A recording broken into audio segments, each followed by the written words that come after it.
ఎవడీడు? మహిళా జడ్జిపై ఖైదీ దాడి, కేసు విచారణ జరుగుతుండగా చెప్పు విసిరిన నిందితుడు. రంగారెడ్డి జిల్లా కోర్టులో దుశ్చర్య.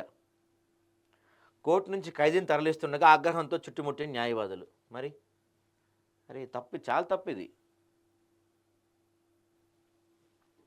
హైదరాబాద్ ఎల్బీ నగర్లోని రంగారెడ్డి జిల్లా కోర్టు హాల్లో గురువారం మహిళా జడ్జిపై ఒక ఖైదీ దాడి చేశాడు. హత్య కేసులో విచారణ జరుగుతుండగా చెప్పు విసిరాడు.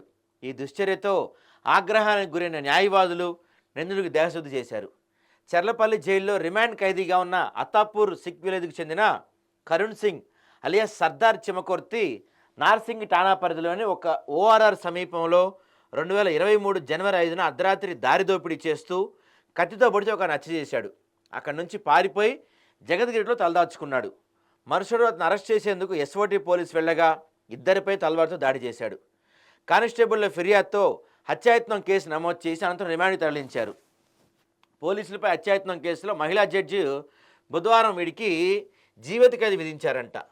నార్సింగి హత్య కేసు విచారణ నిమిత్తం పోలీసులు గురువారం మళ్ళీ హైకోర్టులో హాజరుపరిచారు.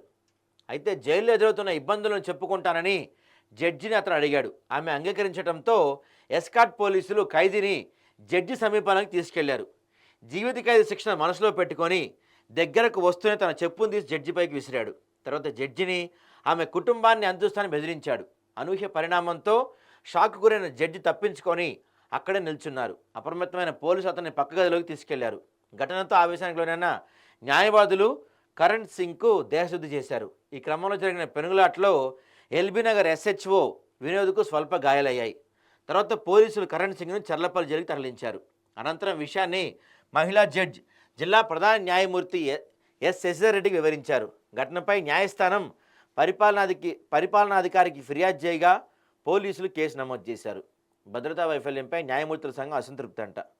సరే, అంటే భద్రతా వైఫల్యం అంటే వాడు చెప్పు ఇస్తాడని వాళ్ళు ఎక్స్పెక్ట్ చేయరు కదా పాపం. కానీ ఇది మాత్రం చాలా తప్పు.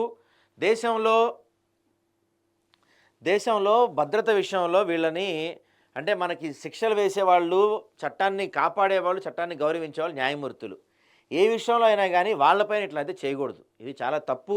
దీన్ని తీవ్రంగా ఖండించాలి కూడా అందరూ.